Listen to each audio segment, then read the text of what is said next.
ฮ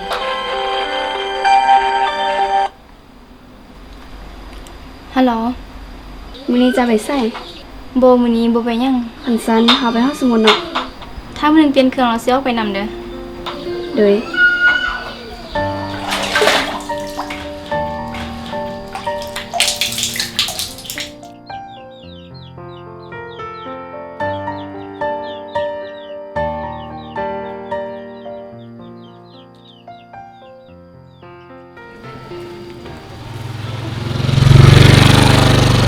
เราไปย่างดาวไปห้องสมุดขายไปส่งบ่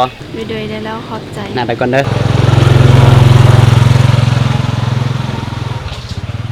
เอาดาวไปห้องสมุดได้ว่าโดย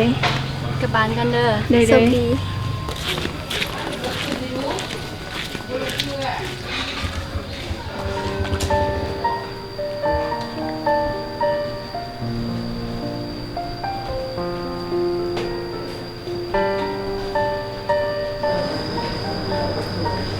สบายดี เจ้าซื้อยังเนาะ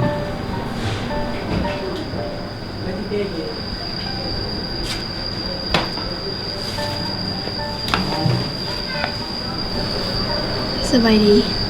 เจ้าสบายดี เจ้าซื้อยังเนาะซื้อดาวเจ้าเดใครซื้อเจยินดีได้รู้จักโดยเช่นกันดาวมาห้องสมุดด่วนหรือวะโดยกับนำกันบ่โดยได้แล้วไปก่อน เอาไปกันเด้อโดย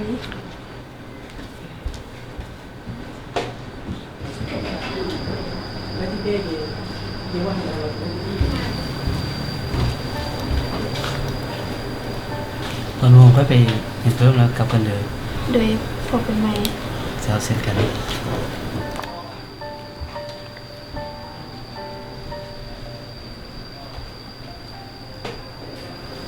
เฮากลับบ้านไปได้โดยให้กลับ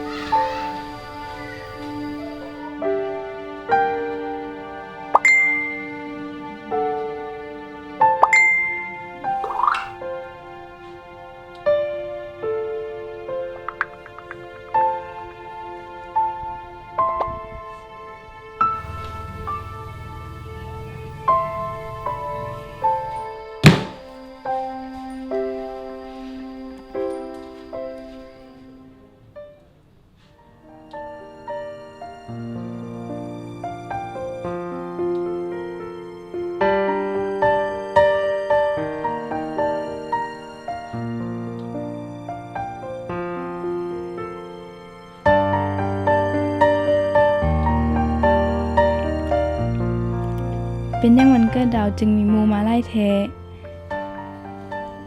แต่วันเกิดเฮาบ่มีไพ่มาเลยต้องเป็นเพราะเฮาลิ้นโทรศัพท์ไล่กันไปเฮาจึงมีแต่หมู่อยู่ในโทรศัพท์จึงบ่มีไพ่มาอวยพรให้เฮาเลย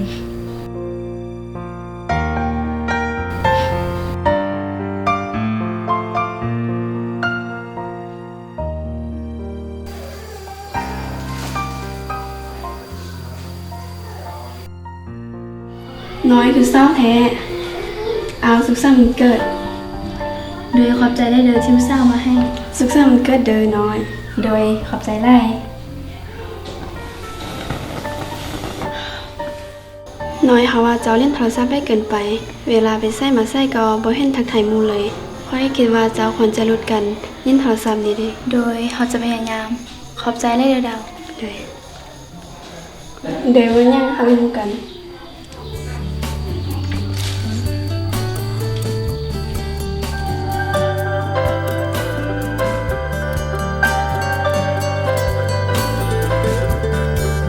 น้อยมื้อนี้เฮาไปห้องสมุดเนาะโดย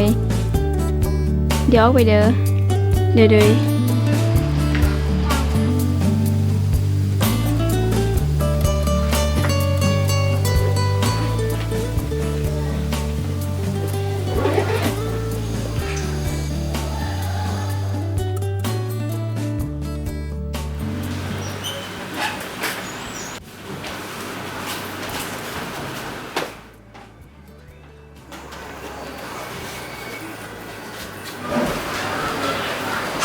สบายดี โดยสบายดี เจ้าชื่อหยังอะ ไปซื้อว่าน้อย ไปซื้อเต้ากูอันดีใจที่ได้พบเจ้า เช่นกันจ้าเอ๋ไพลินแดงเอาลินแดง